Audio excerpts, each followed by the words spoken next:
नमस्कार, आप सबका स्वागत है मैथमेटिक्स से आज यूट्यूब चैनल में। और आज हम लोग एक्सरसाइज 1.2 का जो क्वेश्चन रह गया था उस पे हम लोग चर्चा करने वाले हैं। ठीक है, यानी 10th क्लास का एनसीईआरटी बुक का 1.2 एक्सरसाइज है, उसका क्वेश्चन हम लोगों ने पिछले वीडियो में 1 से 3 तक कर लिया था। ठीक है ना, तो आज हम लोग क्वेश्चन नंबर 4 से शुरू करेंगे। तो चलिए शुरू करते हैं वीडियो को। तो 4 नंबर जो क्वेश्चन है वह है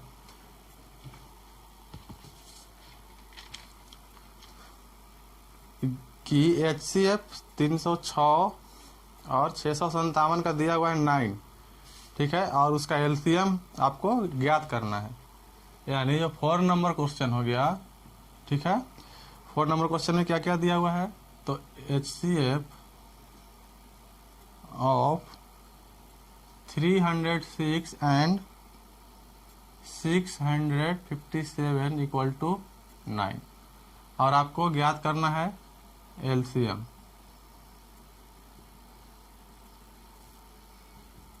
ठीक है, तो यहाँ पे हम लोग ये वाला भी फॉर्मूला लगा सकते हैं कि एलसीएम इंटू HCF।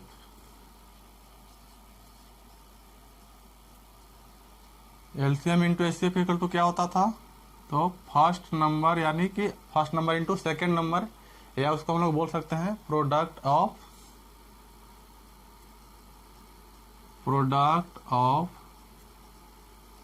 2 नंबर्स, यानी दोनों संख्याओं का गुणनफल।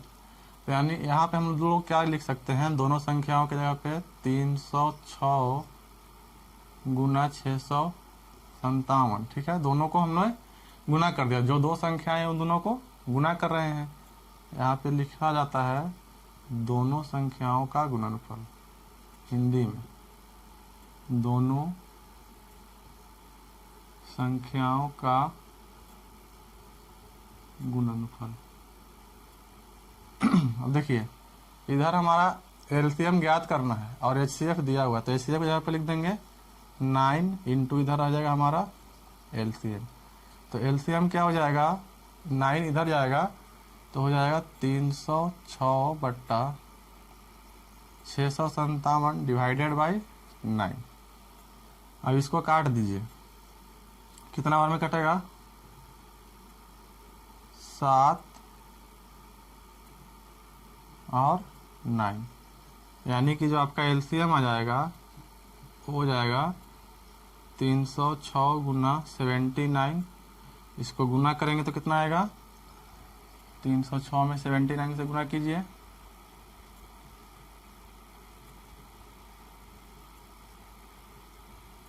हो जाएगा आपका 47142, यानी कि 24147। ये हो जाएगा आपका एलसीएम। तो 4 नंबर क्वेश्चन का आंसर हो गया 24,174। तो चलिए अब हम लोग चलेंगे अगले क्वेश्चन की तरफ। जो अगला क्वेश्चन है पांचवा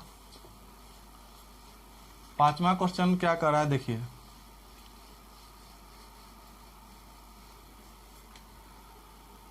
पांचवा क्वेश्चन है कि जांच कीजिए कि क्या किसी प्रकृत संख्या n के लिए 6 के पावर n अंक 0 पर समाप्त हो सकती है। यानी कह रहा है पांचवा क्वेश्चन में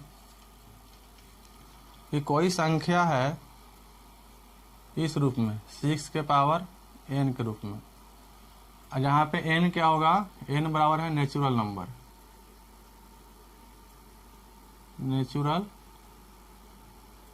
नंबर यानी प्राकृत संख्या। अब देखिए, अब यहाँ पे कह रहा है कि n का किसी वैल्यू के लिए इसका मान जो इकाई अंक है वो 0 होगा या नहीं होगा। यानी कहने का मतलब जैसे 6 के पावर, अगर n की जगह पे हम 1, 2 दे सकते हैं, 3 दे सकते हैं। n क्या है, नेचुरल नंबर है, तो 1 से लेकर के कुछ भी इसमें हम लोग दे सकते हैं। तो पूछ रहा है क्वेश्चन में, जांच करने के लिए कह रहा है कि क्या किसी भी नेचुरल नंबर के लिए जो 6 है वो 0 पर समाप्त हो रहा है कि नहीं, यानी इसका जो वैल्यू है वो उसका लास्ट डिजिट 0 आएगा या नहीं आएगा। तो इसका करेंगे तो 6 आएगा, इसका करेंगे तो हो जाएगा 36। इसी तरह से बाकी का किसी न किसी में जीरो आएगा या नहीं आएगा, इसे ही जांच करना है। यानी आपको क्या चाहिए, लास्ट में जीरो चाहिए। इस तरह से मतलब यहाँ कुछ भी हो सकता है लेकिन लास्ट में जीरो आना चाहिए। तो देखिए लास्ट में अगर जीरो आएगा, किसी भी संख्या के लास्ट में जीरो है तो वह 5 से डिविजिबल हो जाएगा। किससे? 5 से। ठीक है, 5 से क्या हो जाएगा, डिविजिबल, यानी कि विभाज्य। किसी भी संख्या के लास्ट में जीरो रहता है तो वह संख्या 5 से विभाज्य होता है। या फिर और कौन सी संख्या होती है जिसके लास्ट में जीरो होता है, तो 10 से भी विभाज्य होता है। क्या होता है, 10 से। यानी कि अगर लास्ट में जीरो होगा तो या तो 5 से हो जाए या 10 से विभाज्य हो जाए। तो 10 यहाँ पे हम लोग नहीं लेंगे, 10 हम लोग क्या करेंगे, नहीं लेंगे, हम लोग 5 पे चलेंगे, क्योंकि 5 हमारा क्या है, प्राइम फैक्टर है, और 10 जो है हमारा ये प्राइम नंबर है, और 10 प्राइम नंबर नहीं है। तो इसको दिखाने के लिए क्या किया जाएगा, 6 का हम लोग प्राइम फैक्टर निकालेंगे। क्या करेंगे, 6 का प्राइम फैक्टर। तो 6 का प्राइम फैक्टर हो जाएगा 2 इंटू 3। 6 का प्राइम फैक्टर क्या हो गया, 2 इंटू 3। अब देखिए 2 इंटू 3 करने के बाद अगर यह 5 से कटने वाला होता तो इसमें कोई ना कोई फैक्टर 5 के रूप में होता, यानी इसका कोई फैक्टर जो है 5 होता, तभी यह संख्या पूरे जो है 5 से कटता। तो 5 इसका जो फैक्टर है उसके रूप में नहीं आ रहा है। तो इसका कहने का मतलब है कि यहाँ पे n के जगह पे कुछ भी दे दें, यह जो संख्या है उसके लास्ट में जीरो नहीं आएगा। अब यहाँ पे हम लोग 10 क्यों नहीं ले रहे हैं, 10 क्या है, प्राइम नंबर नहीं है, और हम लोग यहाँ पे प्राइम फैक्टराइजेशन कर रहे थे, इसमें सिर्फ प्राइम नंबर ही आता है। तो प्राइम नंबर हमारा हो गया 2, 3, 5, 7। तो यहाँ पे अगर 5 आ जाता तो इसका लास्ट का डिजिट जो है वो जीरो हो सकता था। जैसे मान लीजिए आपको दे देगा 5 के पावर n या 25 के पावर n है, तो 25 के पावर n है तो 25 का प्राइम फैक्टर करेंगे तो क्या आएगा, 5 इंटू 5। अब यहाँ पे प्राइम फैक्टर के रूप में 5 है, यानी 5 है तो ये संख्या जो है वो 5 से पूरा कटेगा। और 5 से पूरा कब कटता है, जब लास्ट में 0 या 5 रहे। तो यहाँ पे प्राइम फैक्टर के रूप में 5 नहीं है, तो इसका मतलब है कि यह जो संख्या है पूरा 5 से नहीं कटेगा। पूरा 5 से नहीं कटेगा तो इसका मतलब है कि उसके लास्ट में 0 और 5 में से कोई भी नहीं आएगा, दोनों में से कोई नहीं रहेगा। तो हम लोग कह सकते हैं इसका जो सॉल्यूशन होगा वो यहाँ पे हम लोग लिख सकते हैं कि 6 के अभाज्य गुणनखंड 2 और 3 है। ठीक है,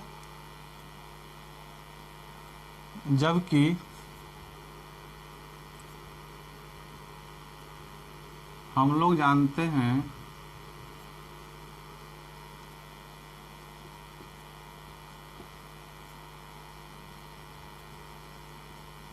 कि कोई संख्या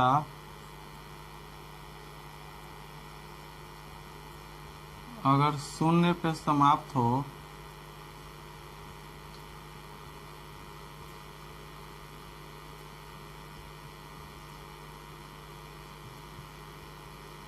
तो शून्य पर समाप्त होता है तो उसका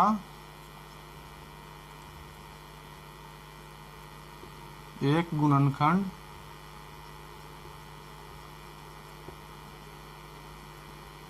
पाँच होना चाहिए। ठीक है, एक गुणनखंड 5 होना चाहिए। यहाँ पे चुकी लगा लेंगे, इसलिए क्या हो जाएगा, 6 के पावर n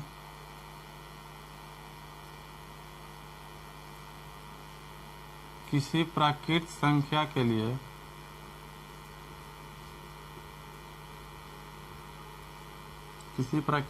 के लिए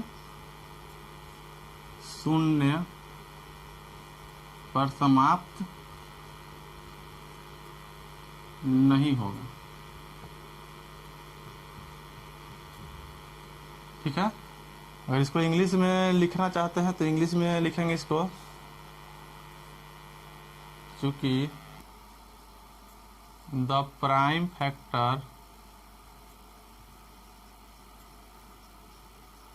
factors of 6 are 2 and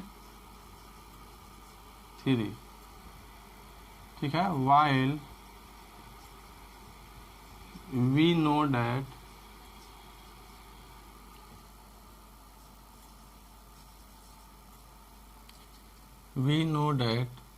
any number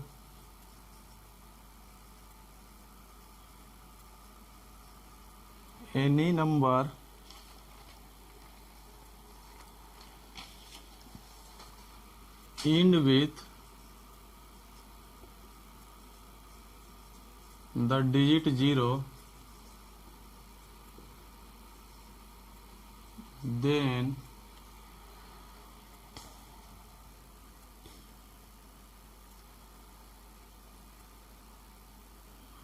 its one factor या एटलीस्ट हो सकता है यहाँ पे, देन एटलीस्ट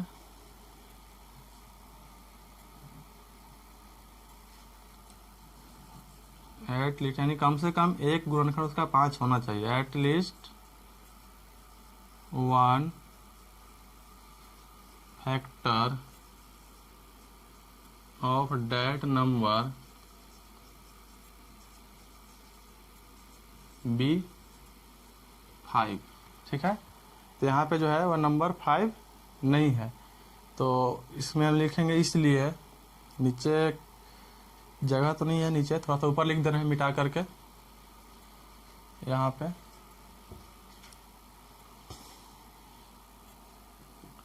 इसलिए 6 to the power n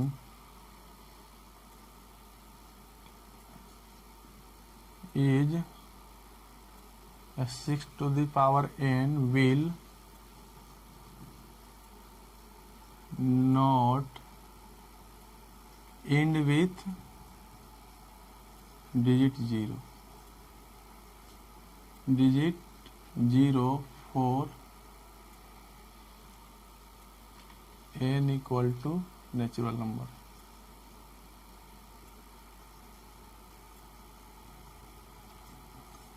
ठीक है, यही हो जाएगा इसका आंसर।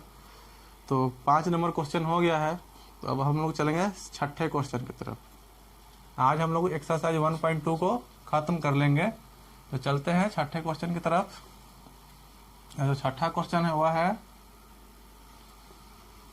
देखते हैं, 1 मिनट रुक जाइएगा। देखिए छठा क्वेश्चन जो है वह है कि व्याख्या कीजिए कि 7 गुना 11 गुना 13 जोड़ 13 और 7 6 5 4 3 इंटू 2 इंटू 1 प्लस 5 भाज्य संख्याएं क्यों हैं। यानी explain why 7 into 11 into 13 plus 13 and 7 into 6 into 5 into 4 into 3 into 2 into 1 plus 1 are composite number. तो छठा क्वेश्चन को कहने का मतलब है, देखिए छठा क्वेश्चन जो होगा कह रहा है कि 11 है, 7 है, 7 इंटू 11 इंटू 13 प्लस 13, ठीक है। एक यह हो जाएगा और दूसरा क्या है, 7 into 6 into 5 into 4 into 3 into 2 into 1 plus 5। ये जो दो संख्याएं दिया हुआ है गुणनखंड के रूप में, यह दोनों प्राइम नंबर नहीं है, यानी कंपोजिट नंबर है। क्या है, कंपोजिट नंबर। तो कैसे है यही आपको दिखाना है, ठीक है। तो क्या करेंगे, देखिए कंपोजिट नंबर क्या होता है, उसका जो एक फैक्टर होता है, कंपोजिट नंबर जो है उसका एक से ज़्यादा फैक्टर होता है, यानी कंपोजिट नंबर का जो फैक्टर होता है वह 1 और इटसेल्फ यानी स्वयं, एक और स्वयं के अलावा भी कोई एक नंबर होना चाहिए। ठीक है, तो हमको दिखाना है कि यह जो नंबर है हमारा, इसका जो फैक्टर होगा एक और इस स्वयं के अलावा कोई दूसरा भी है। यहाँ पे ध्यान क्या देना है कि यहाँ पे जो है ना सब गुना में है, तो फैक्टर अगर सिर्फ यहाँ तक रहता, यह संख्या यहाँ तक रहता, तो हम लोग आसानी से बोल सकते थे कि यह कंपोजिट नंबर है। क्यों? क्योंकि इसके फैक्टर आपके 7, 11 और 13 है, लेकिन इसमें 13 को ऐड किया गया है, 13 को जोड़ दिया गया है, यानी गुना करने के बाद 13 जोड़ा गया है, जो कि 13 क्या है, एक प्राइम नंबर है। तो उसके बाद भी यह प्राइम नंबर, इसके बाद यह कंपोजिट नंबर है या नहीं है, यही आपको दिखाना है।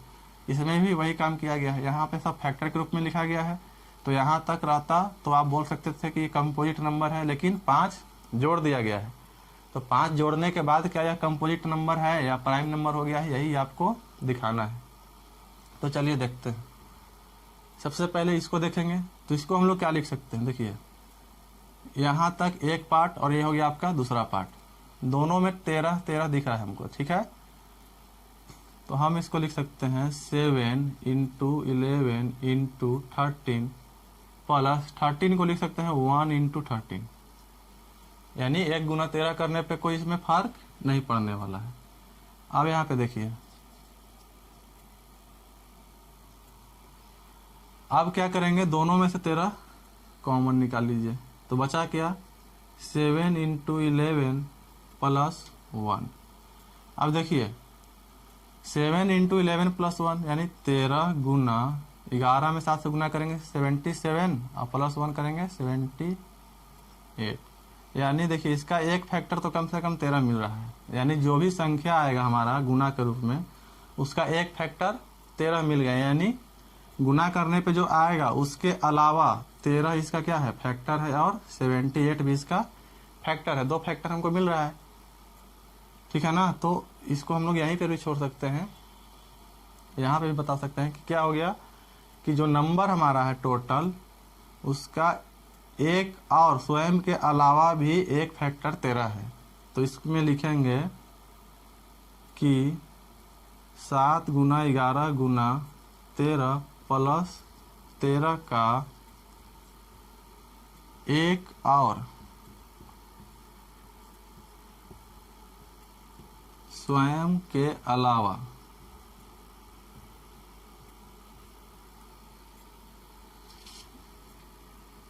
एक फैक्टर या एक गुणनखंड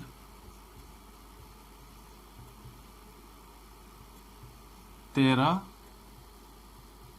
है। ठीक है, इसलिए 7 गुना 11 गुना 13 जोड़ 13 एक भाज्य संख्या है, भाज्य संख्या है। इंग्लिश में इसको लिखना चाहेंगे तो लिखिएगा, चूंकि 13 is a factor of 7 11 into 13 plus 13 besides 1 and itself, इसलिए 7 into 11 into 13 plus 13 is a composite number.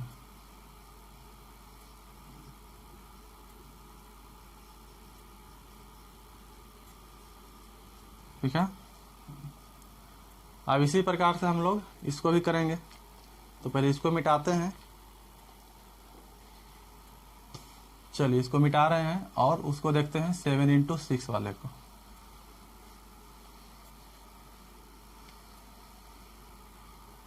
अब इसमें क्या हो जाएगा, इसको हम लोग क्या लिख सकते हैं, तो 7 into 6 into 5 into 4 into 3 to 2 into 1 plus यहाँ से क्या लिख सकते हैं हम लोग 1 इंटू 5 कर दीजिए या सिर्फ 5 ही रहने दीजिए,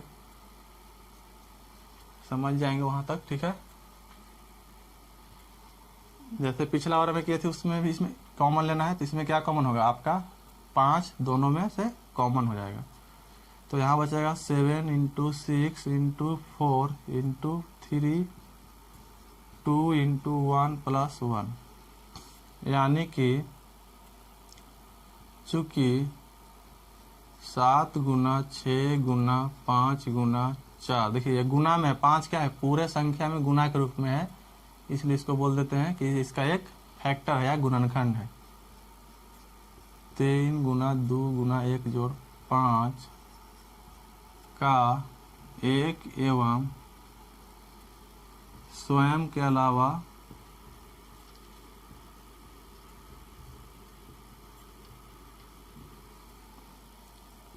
एक गुणनखंड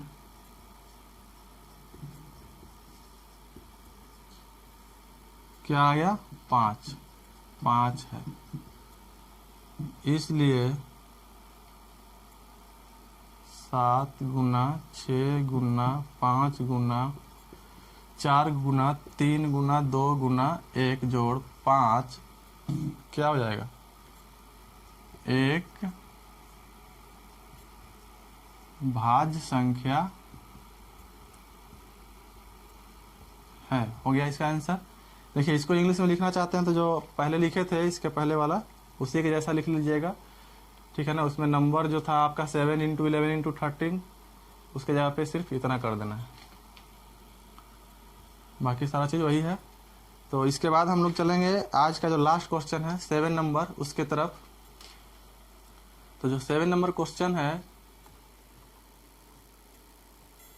वह है, देखिए क्या है 7 नंबर क्वेश्चन, पढ़िए। कह रहा है किसी खेल के मैदान के चारों ओर एक वृत्ताकार पथ है और इस मैदान का एक चक्कर लगाने में सोनिया को 18 मिनट लगते हैं, ठीक है, जबकि इसी मैदान का एक चक्कर लगाने में रवि को 12 मिनट लगते हैं। मान लीजिए वे दोनों एक ही स्थान और एक ही समय पे चलना प्रारंभ करके एक ही दिशा में चलते हैं, कितने समय बाद वे पुनः प्रारंभिक स्थान पर मिलेंगे। तो चलिए क्वेश्चन आप लोगों ने देख लिया होगा और अब हम लोग चलते हैं इसको समझते हैं कि इसमें कैसे सॉल्व करेंगे, क्या करना है।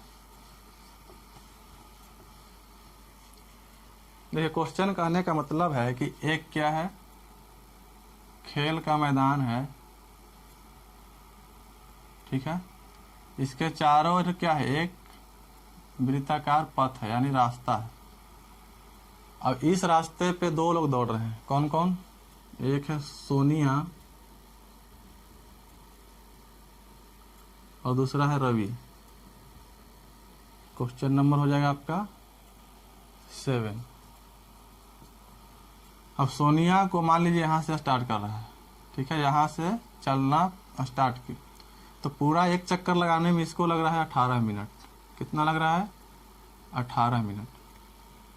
जबकि रवि जो है, रवि को कितना लग रहा है, तो रवि अगर यहाँ से स्टार्ट करता है तो यह 12 मिनट में ही पूरा कर लेता है।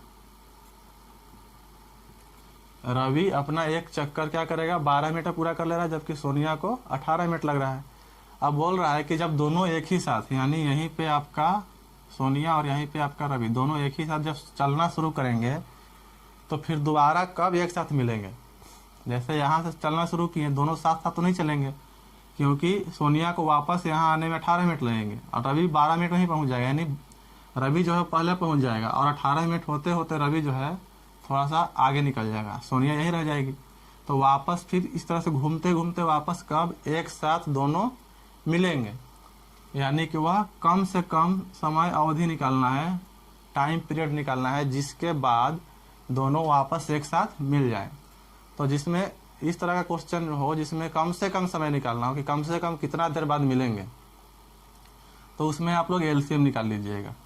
क्या करना है एलसीएम, तो यहाँ पे 18 और 12 का एलसीएम निकाल लीजिए, 18 का और 12 का क्या हो जाएगा,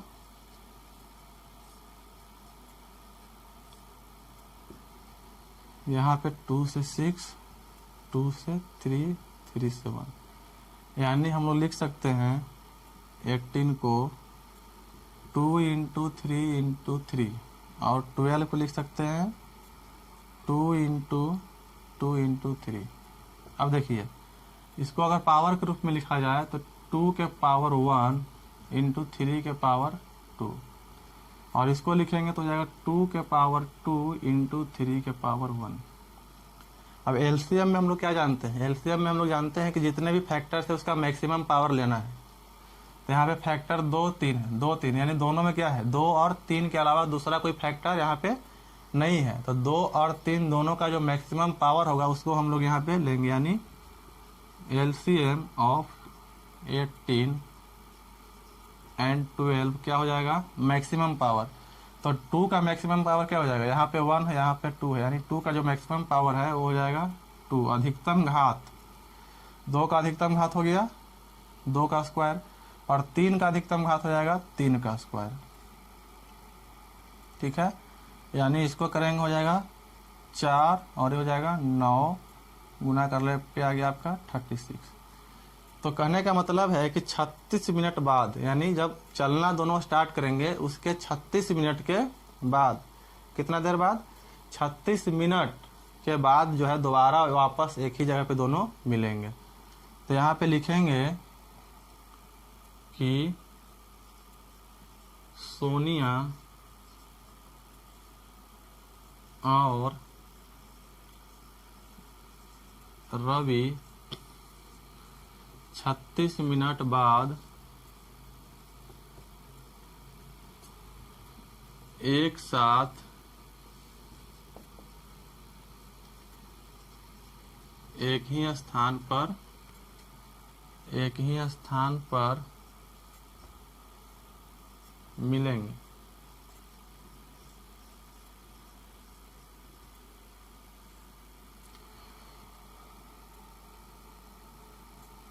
ठीक है, इसको अगर इंग्लिश में लिखना चाहते हैं तो ऊपर लिख देते हैं मिटा करके, और यहाँ पे शुरू में इसको थोड़ा सा अच्छा से भी लिख सकते हैं सोनिया और रवि को, तो इसको यहाँ पे लिख लीजिएगा, एक चक्कर लगाने में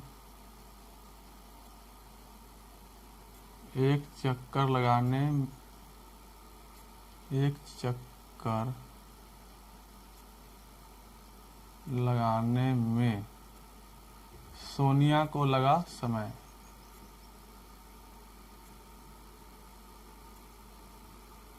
देखिए, इसको मिटा दे रहे हैं, सिर्फ समझाने के लिए बनाए थे इसको।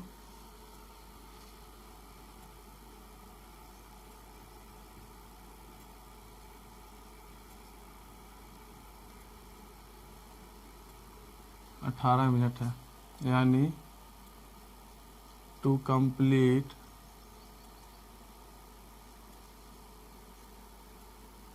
1 राउंड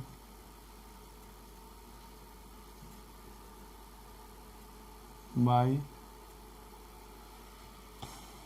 या to complete 1 round Sonia takes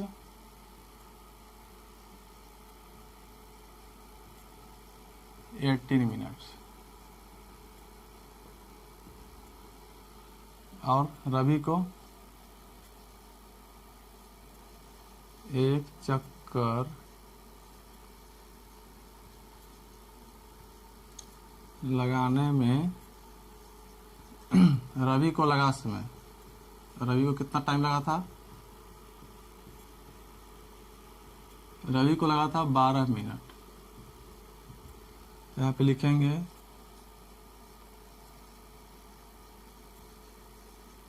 complete 1 round Ravi takes 12 minutes. ठीक है, यहाँ से यहाँ तक उतारिए, उसके बाद फिर जो है इसको इंग्लिश में लिखना है। इसको इंग्लिश में लिख देते हैं ऊपर से मिटा करके, या इसी को मिटा करके यहीं पे लिख देते हैं। इसको लिखेंगे यहाँ पे after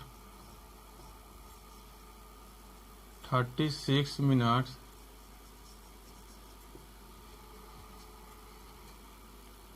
Sonia and Ravi meet at same place together. ठीक है, यही हो गया इसका आंसर। तो जो हमारा एक्सरसाइज 1.2 था वह कंप्लीट हो गया। एक्सरसाइज 1.2 हमारा कंप्लीट हो गया है। तो इसके आगे का जो थ्योरम या जो भी पढ़ना होगा उसको हम लोग देखेंगे नेक्स्ट वीडियो में। और यह वीडियो यहीं पे हम लोग ख़त्म करते हैं। तो मिलेंगे अगले वीडियो में।